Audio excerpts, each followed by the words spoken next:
Hace poco leí un estudio, vi en un estudio en realidad, lo vi en un video o algo, donde habían descubierto educadores en un estudio, habían descubierto que de entre las relaciones humanas, personales, que más duran a través del tiempo,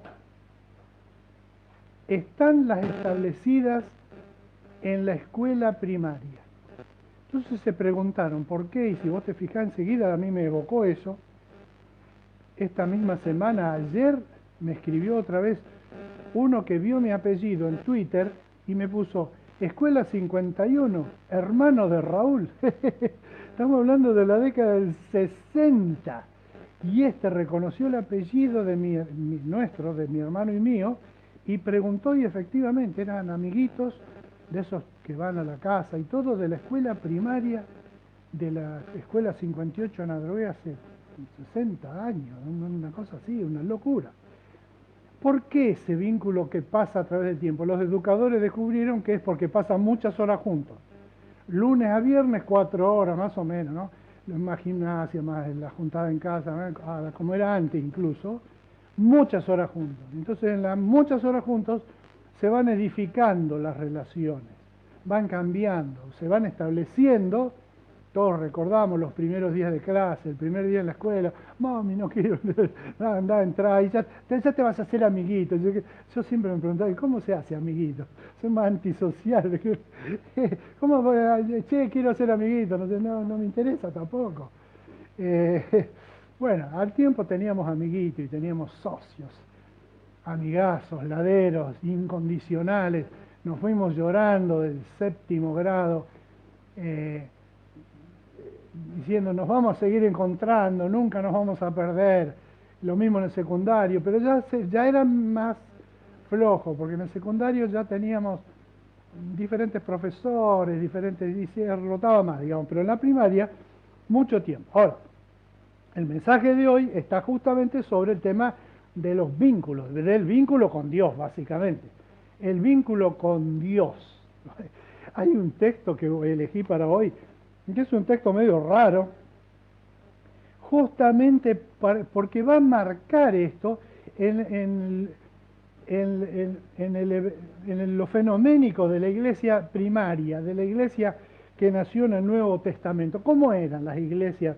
¿Cómo era después de que Cristo ascendió a los cielos, los discípulos fueron desparramándose? ¿Cómo eran las iglesias? ¿Qué eran?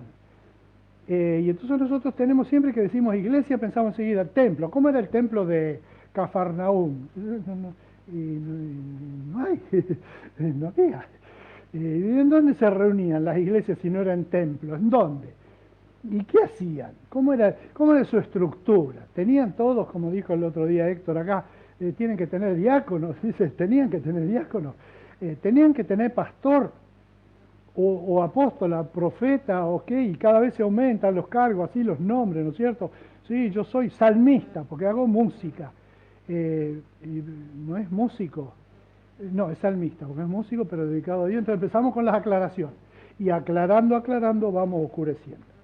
Yo quiero leer en Hechos 19 un evento que pasó donde el apóstol Pablo en uno de sus viajes se encontró con un grupo, una docena de hombres, y todo el tema giró en esa iglesia en Éfeso, que ahora es una ciudad de Turquía, perdón. Ahí el apóstol Pablo se encontró una docena de personas que no eran. Bueno, lo leo y vos decime qué es lo que eran. Dice, mientras Apolo, esto es Hechos 19, mientras Apolo estaba en Corinto, Pablo recorrió las regiones del interior y llegó a Éfeso, Grecia, ¿no es cierto? Atenas, Corinto, subió, llegó a Éfeso, allí encontró a algunos discípulos. ¿Recibieron el Espíritu Santo cuando creyeron?, les preguntó. No, ni siquiera hemos oído hablar del Espíritu Santo, respondieron. Entonces, ¿qué bautismo recibieron? Le dijo el apóstol Pablo. El bautismo de Juan. Pablo les explicó. O sea, esa es la explicación. El bautismo de Juan no era más que un bautismo de arrepentimiento. Él le decía al pueblo que creyera en el que venía después de él, es decir, en Jesús. Al oír esto, fueron bautizados en el nombre del Señor Jesús. Cuando Pablo les impuso las manos, el Espíritu Santo vino sobre ellos y empezaron a hablar en lenguas y a profetizar. Eran en total unos 12 hombres. Pablo entró en la sinagoga y habló allí con toda valentía durante 3 meses. Discutía acerca del reino de Dios tratando de convencerlos, pero algunos se negaban obstinadamente a creer y ante la congregación hablaban mal del camino. Así que Pablo se alejó de ellos, formó un grupo aparte con los discípulos y a diario debatía en la escuela de Tirano.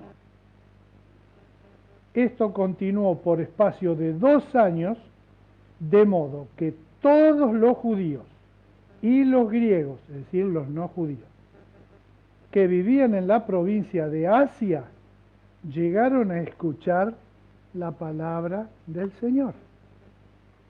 Hay acá 3 cosas sobre el vínculo con Dios. Primero, voy a volver a través de la expresión, haber recibido el Espíritu Santo.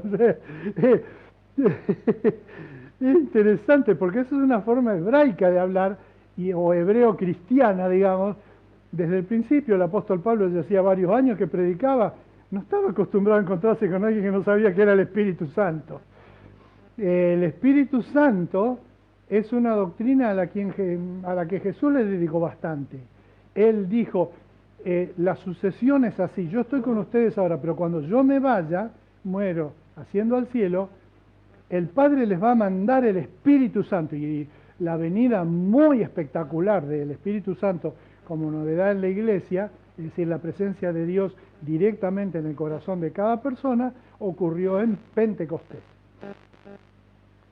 Pero la palabra, la expresión, la mera idea de que hay un Espíritu Santo, una cosa que no es física, pero que entra en mi vida hasta lo más profundo, justamente porque es espiritual, puede penetrar hasta lo más profundo de mi espíritu, es el corazón mismo de Dios conectado a mi propio corazón en lo más fondo, más hondo, en un lugar donde no puedo llegar con otras cosas. Saben que un límite en la psicología es justamente eso, hasta qué profundidad uno puede llegar. Y en la mente de algunas personas no se puede entrar más que 1 milímetro, no se puede llegar al fondo de todo. Hay muchas cosas allá abajo, ocultas. Alguien lo comparó con un iceberg. El iceberg flota más o menos, quizá como un 10% es lo que se ve fuera del agua, pero hay un 90% abajo, así es nuestra vida interior. Hay mucho abajo, muchos miedos, muchos odios, muchas cosas negativas que justamente están abajo porque las hemos tratado de apilar ahí abajo de esa alfombra, porque es un problema. Bueno, ahí es donde va Dios, ahí es donde va el Espíritu Santo. ¿Saben lo que es el Espíritu Santo? ¿Quiénes eran estas personas? Dice que eran discípulos. Y los discípulos, discípulo es matetes en griego, que quiere decir persona que comparte el estudio de las matemáticas. Ellos se juntaban en Grecia, ponerle Pitágoras, sus amigos, se juntaban y empezaban. Sí, si se fijan, decía Pitágoras, dibujaba en la arena, se fijaron que el triángulo, si tiene un ángulo rectángulo, es fácil de calcular la otra porque el cuadrado, la suma de los cuadrados de los catetos es igual al cuadrado de la hipotenusa. Y todos, mirá, ¿será que es así? Entonces empezaban, 1, 2, 3, 3 por 3, 9. 1, 2, 3, 4, 16. 16 más 9, 25, 5. 1, 2, 3, 4, es 5. Matemáticos, matetés, discípulos. tenían alguien que los guiaba, hacía buenas preguntas, aprendían con él, pero lo seguían. Como nosotros somos followers hoy día de muchas cosas, seguimos canales de YouTube, seguimos personas, nos siguen en Facebook, seguidores, personas que desde un interés cero hasta un interés adoro a esta persona, de todo tipo de seguimiento. Estas personas eran unas personas que habían probablemente sido o discípulos de Juan temporariamente, o algún discípulo de Juan, cuando empezó la persecución, se fue y siguieron predicando el mensaje. Cuando lo mataron a Juan el Bautista, recuerdan que Juan el Bautista murió al principio del ministerio de Jesús. Probablemente ahí esos discípulos se dispersaron, algunos fueron a esa zona de donde es Turquía ahora, y ahí seguían enseñando, hay que arrepentirse, pedirle perdón a Dios, y quedaron en eso. No escucharon, no vieron, no supieron nunca del Pentecostés, nada. El Espíritu Santo para ellos no significaba nada, porque hasta ese entonces no estaba en el vocabulario de los judíos, de los discípulos, por ejemplo. Sea como sea, estos se identificaron como discípulos, porque Pablo los identificó como discípulos. Y él andaba por la ciudad y se encontró 12 discípulos. Que Pablo habrá pensado, discípulos, claro, son discípulos de cristianos.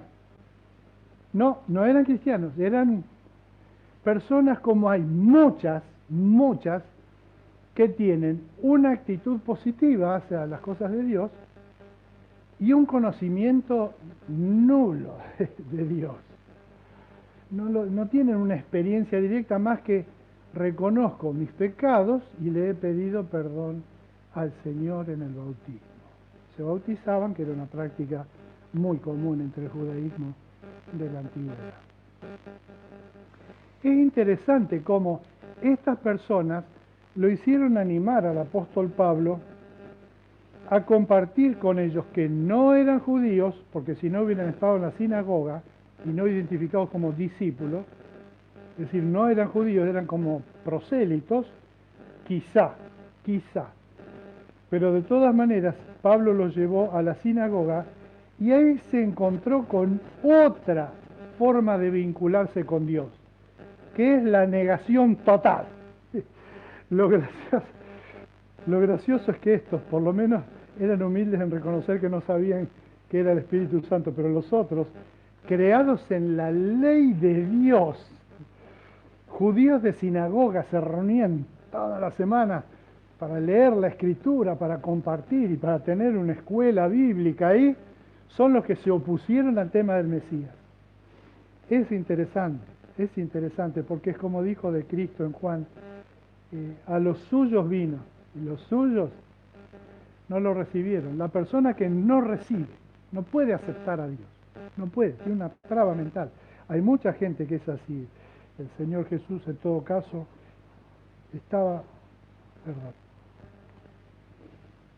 el Señor Jesús estaba con una lucha interna, con eso terrible, porque toda su entrega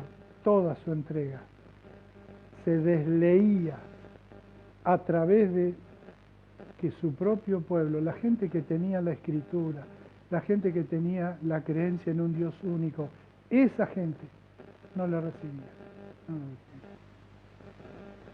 Pablo entró en la sinagoga y habló allí con toda valentía durante 3 meses. 3 meses son una docena de semanas. Discutía del reino de Dios tratando de convencerlos, pero algunos se negaron obstinadamente a creer y ante la congregación hablaban mal del camino, así que Pablo se alejó de ellos. Miren la estrategia de Pablo sobre esta gente que se nega. Decir, ¿querés creer? No. ¿Querés creer? No. Entonces el apóstol Pablo, ¿qué hizo? Directamente dijo, bueno, está bien, me voy, nos vamos a otro lado. Se fue con sus 12 discípulos, curiosamente un número parecido.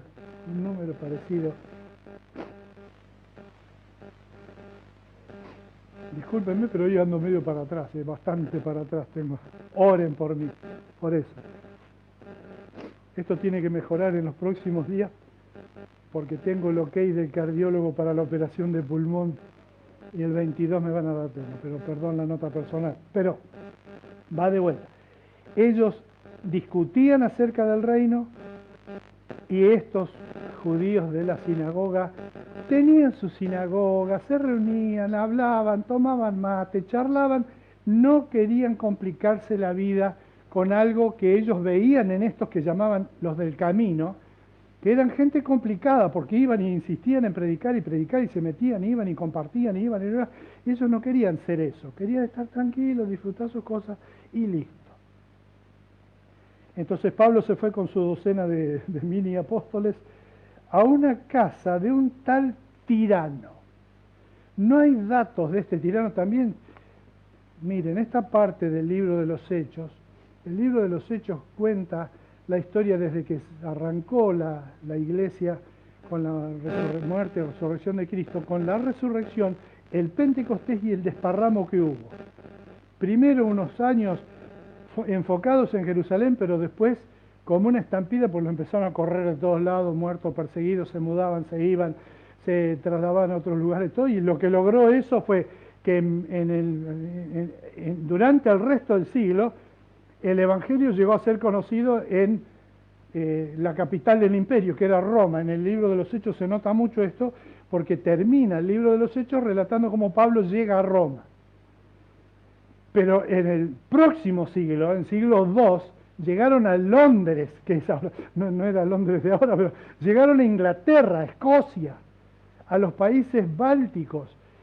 Terrible fue la expansión que trajo la persecución. Explotaron como si hubieran pateado un nido de hormigas, y iban las hormigas por todos lados enfurecidas y iban compartiendo. ¿Qué es lo que compartían? El Espíritu Santo.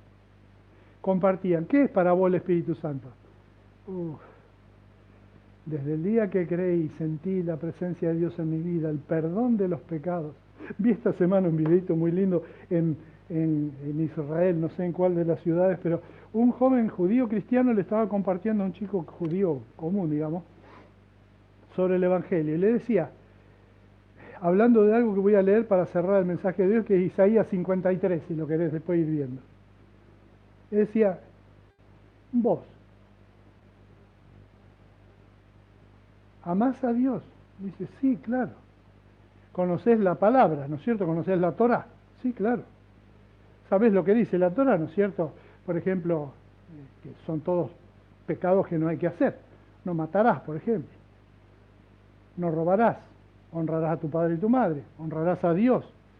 ¿Vos crees que tu vida siempre honra a Dios? Y no, dice, siempre no. ¿Has cometido algún pecado? Sí, supongo que sí, dice, como todo el mundo, ¿no? Por ejemplo, te has llevado algo que no era tuyo, aunque sea pequeña. Sí, la verdad, sí. ¿Has bajado de internet algo que no deberías? Sí, también. ¿Has desobedecido a tus padres alguna vez? Sí, un poco sí. ¿A Dios no le des nada por las dudas? ¿Vos no sabés por el Isaías 53 y por este texto de la Torá que lo que nos separa de Dios son justamente nuestros pecados? ¿Qué has hecho para que eso no pase? Y nada, dice, pienso que van pasando con el tiempo, se van olvidando. Dice, ¿vos leíste Isaías 53? ¿Me permitís que te lea? Y le iba leyendo y él lo conocía. Es parte de los escritos proféticos de los profetas de la Biblia hebrea.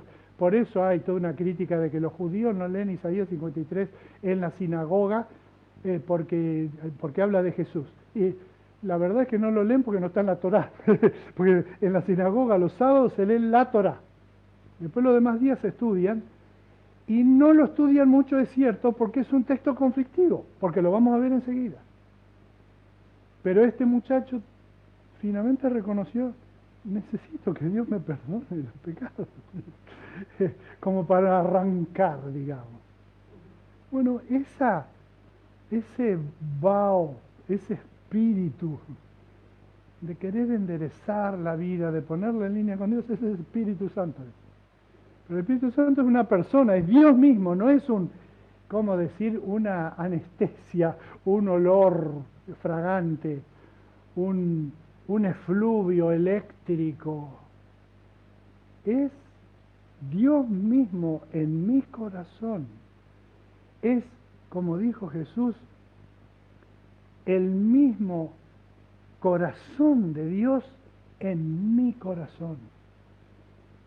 Y el apóstol Pedro, predicando en Pentecostés, dice que, perdón, el Señor Jesús, predicando en la fiesta de las cosechas, creo, el último día se levantó y dijo, el que cree en mí, como está escrito, de su corazón brotarán ríos de agua viva, hablando del Espíritu Santo que fluye en una relación, si vos te fijaste hasta ahora, en el mensaje hasta ahora, que no menciona ni necesita absolutamente una estructura organizativa, sino que la estructura organizativa, como la escuela de Tirano, viene para dar apoyo y sustento infraestructural, digamos, un lugar para juntarse, una luz que se prenda, un lugar donde se pueden guardar los libros, una biblioteca, una canchita para que los chicos jueguen a la pelota, ese tipo de cosas. Pero se puede tener una iglesia sin canchita, se puede tener una iglesia sin templo, y a mí me sorprendió cuando era estudiante, que yo nunca había salido del cascarón hasta entonces, que efectivamente me invitaron a predicar en un viaje que hice como estudiante en el Chaco, en una iglesia que estaba bajo un árbol. La iglesia es abajo del árbol. Tienen un árbol, yo no me acuerdo qué marca es el árbol, pero es un árbol que tiene como 5 o 6 metros de diámetro, con mucho follaje por el calor, y que tiene cortado todas las ramas más o menos como a esta altura. O sea, se puede caminar abajo, entonces tener el tronco en el medio y todo alrededor ponían sillas, banquitos, los chicos jugaban en el piso, todo, y a mí me sorprendió una cosa, eran tobas los aborígenes que estaban ahí, que son todos callados, están todos serios. ¿Sí? Yo acostumbrado a la iglesia, no es, hola, ¿cómo te va, divina? Ay, qué lindo peinado. Yo no, nada. Estaban todos ahí serios, aún las mujeres serias, los chiquitos, todos. Y de repente el que estaba dirigiendo el culto habló en toda, dio la bienvenida, yo me imaginé que era porque Alba le decía así, así, la misionera, y de repente arrancaron a cantar, fuerte, fuerte, cantaban todos, fuerte, estaban adorando, bajo un árbol, en el medio de una selva, al costado, en realidad una selva, en una población aborigen. Sí. Sin amplificador, sin streaming, no hay streaming, todo a .com no había. Estaban ahí. Yo prediqué y Alba me dijo, muy lindo lo que predicaste, lástima que hablaba demasiado rápido, no te entendieron nada.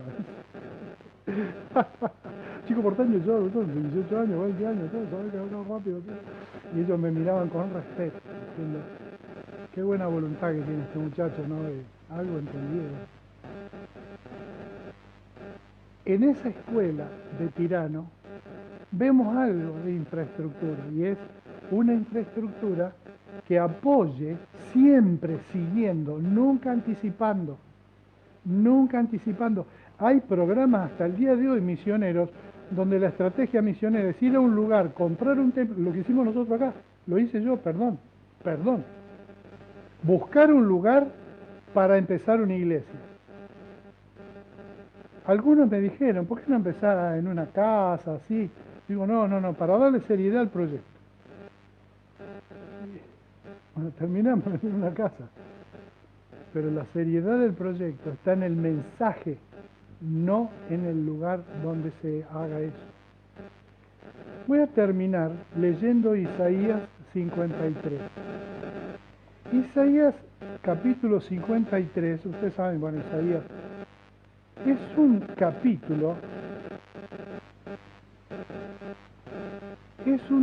capítulo distinto al resto de la epístola de la profecía de Isaías. Y entonces, antes de leerlo como conclusión, simplemente lo voy a leer. Voy a hacer la pregunta antes. Voy a preguntar, ¿de quién habla este capítulo? En la profecía de Isaías, Isaías está hablando del futuro de Sion, cuando va a ser restaurado Israel, lo que los judíos identificaban con la venida del Mesías. Esto que dice acá, en alguna forma, ¿me involucra a mí?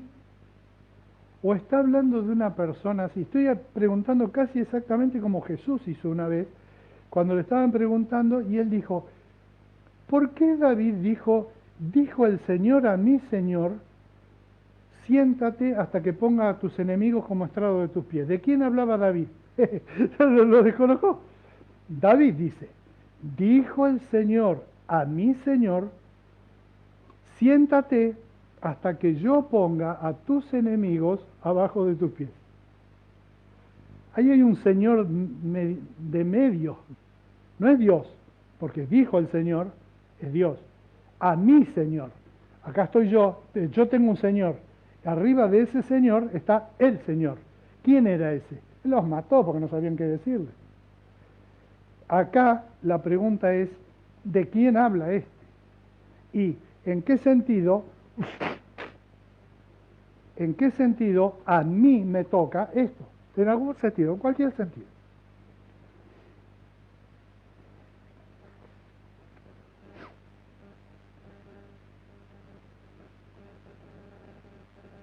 Va la simple lectura de la palabra de Dios, como si fuera simple. ¿Quién ha creído a nuestro mensaje? ¿Y a quién se le ha revelado el poder del Señor?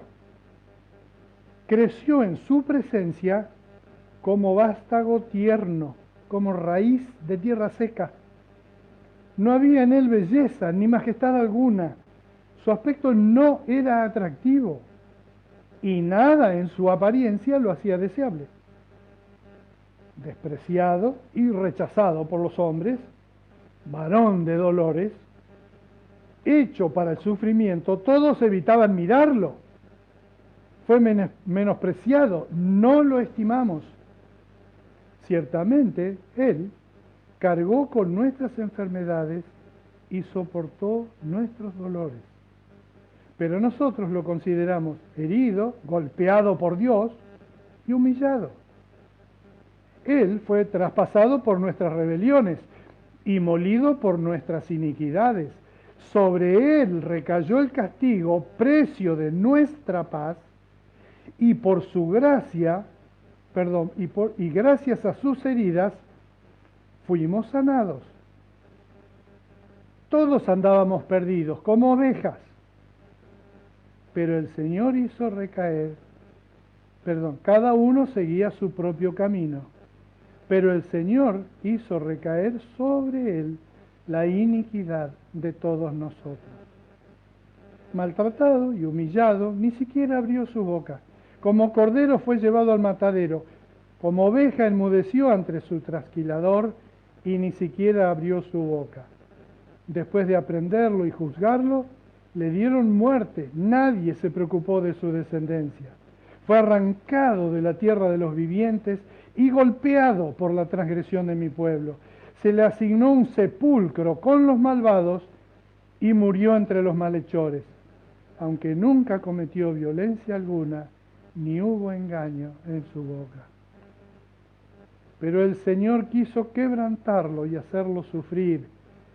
Como Él ofreció su vida en expiación, verá su descendencia y prolongará sus días y llevará a cabo la voluntad de Dios.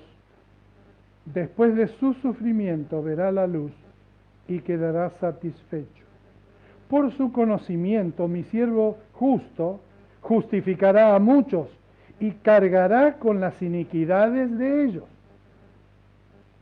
Por lo tanto, le daré un puesto entre los grandes y repartirá el botín con los fuertes, porque derramó su vida hasta la muerte y fue contado entre los transgresores, cargó con el pecado de muchos e intercedió por los pecadores. Pongámonos en pie para orar. Para darte gracias, Padre. Fantástico. Amamos a ese Jesús que perdonó nuestros pecados. Nos dio vida nueva. Sabemos lo que es el Espíritu Santo. Ayúdanos a ponerlo en palabras sencillas cuando querramos compartirlo con la gente, porque queremos también compartir esa paz profunda que viene cuando sabemos que todo está arreglado en nuestra vida por tu maravillosa intervención. Fue una buena idea, fue un buen desarrollo, fue una conclusión magnífica, fue un proyecto que dura para siempre. No hay idea mejor en el universo. Es tuya, te damos gracias por eso. Te bendecimos, Padre, y te pedimos que en los días que siguen, tu Espíritu Santo inquiete nuestro corazón para encontrar quizá niveles más profundos de conocimiento y de experiencia contigo. En el nombre de Jesús. Amén.